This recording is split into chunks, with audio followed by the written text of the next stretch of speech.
Hello साथीहरू, आज चाहिँ हामी यात्रुङ झरनाको यात्रामा छौँ। अहिले चाहिँ ठ्याक्कै भनेको 1 बज्न आँटेको छ। हामी चाहिँ बाइकको पर्खाइमा छौँ। 4 जना चाहिँ अघि गइसके, 2 जना चाहिँ बाइकमा गए भने 2 जना चाहिँ पैदल यात्री। एलिना चाहिँ तल बिजोकले बसिरहेको छ भने म चाहिँ यहाँ छु। आज हामी यात्रुङ झरना पुग्छौँ कि पुग्दैनौँ त्यो कुरा हामीलाई पनि थाहा छैन। पुगेछौँ भने चाहिँ हामी यात्रुङ झरनाको लामो झरना देखाउँछौँ। लामो झरना देखाउँछौँ। पुगिन मन त यस्तो खालको झरना, पुगिन मन त यस्तो खालको झरना देखाउँछौँ ल हामी। अनि हाम्रो बाटो चाहिँ यस्तो छ। हामी चाहिँ बाइकमा, एउटै बाइकमा 2 जना जानुपर्ने। बाइक पनि आइपुगेको छैन। हाम्रो बिजोक, हाम्रो बाटोको अवस्था चाहिँ यस्तो छ। यस्तो बाटोमा हामी चाहिँ 3 जना गइराखेको छौँ। अलिक देखाउने अवस्था छैन, मेरो हातमा फोन छ। हाम्रो टोपी अटो सेवा पनि अगाडि आउँदैछ। यस्तो बाटोमा अटो कुदाएको देख्नु भएको छैन होला। बाटो चाहिँ एकदमै खतरा छ।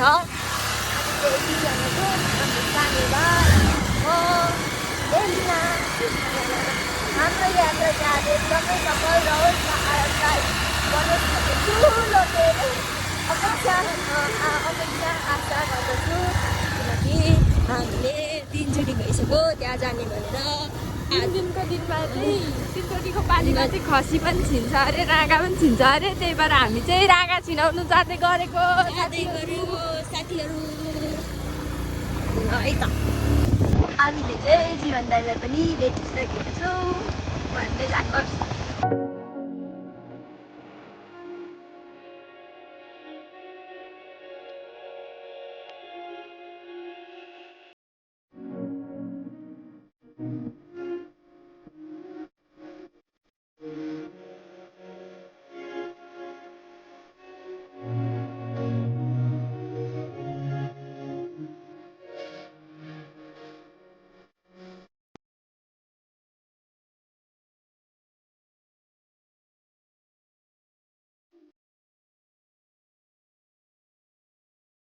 अब चाहिँ हाम्रो पैदल यात्रा सुरु भइसकेको छ भने हामी चाहिँ तानेर मात्रै हिँड्दैछौँ।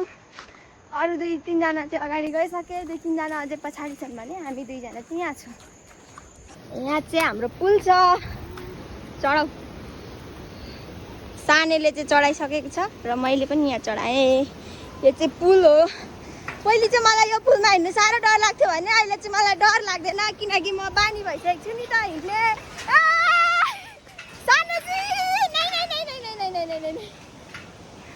फेरि कहिले कहिले डर लाग्ने बनायो भयो। मलाई डर लागिसक्यो कि सानो नहालौ है। हामी 2 जना मात्रै थियौँ भने 3 जना अगाडि गइसकेको मान्छेहरूलाई मैले यहाँ देखाउँदैछु। अनि अहिले चाहिँ हामी 5 जना भइसकेको छु। पछाडि साने भाइ आउँदैछ।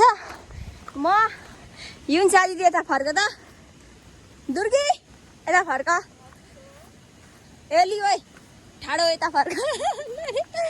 अनि हामी चाहिँ यस्तै के अनेक थरी बोल्दै बाटो कटाउने न्यु गर्दैछु। त्यही यहाँदेखि यात्रुङ झरना पुगिन्छ। पुगिन्छ नानी। बेला कति भयो? हजुर बेला त डाँडा नाग्न 3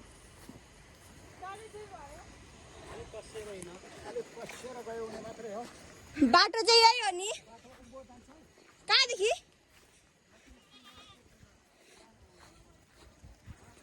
हाम्रो चाहिँ उकालो यात्रा सुरु भइसकेको छ।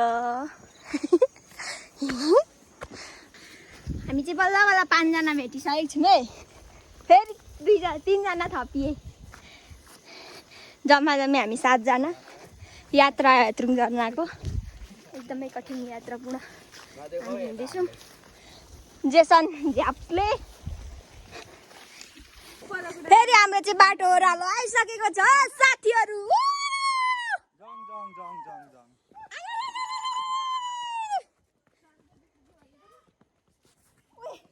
लडी मर्छ न लकुटाहरू।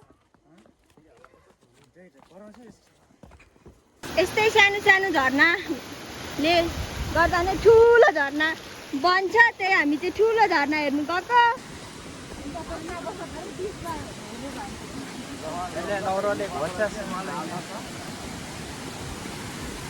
यो चाहिँ हाम्रो सानो ह्यात्रुङ झरना। ओहो ओहो ओहो बाटो हो त यो कि खोला हो?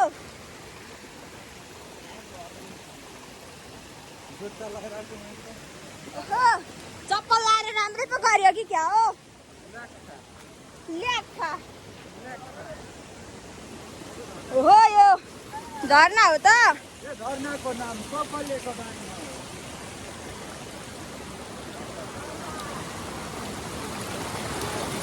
खोला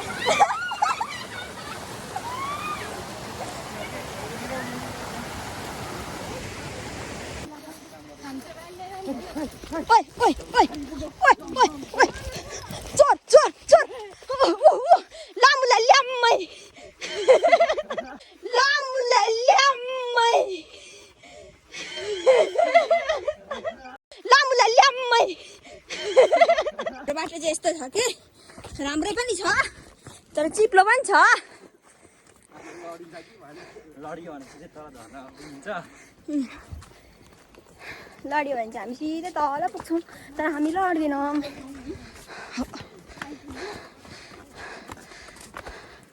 ओहो ओहो कि रमाइलो पो भयो कि। फाइनली हामी चाहिँ ह्यात्रुङ झरना आइसकेको छौँ है गाइड्सहरू। यो चाहिँ हाम्रो ह्यात्रुङ झरना रहेको छ भने यहाँको चाहिँ तीरथुमको ह्यात्रुङ झरना पिन्जोरेको रना बन झरना जस्तै चोखो हाम्रो मन। तीरथुमको ह्यात्रुङ झरना। ल है साथीहरू हामी चाहिँ ह्यात्रुङ झरनादेखि पनि ओह्रालो लागिसकेको है। अब चाहिँ ह्यात्रुङ झरनातर्फ छ त नि।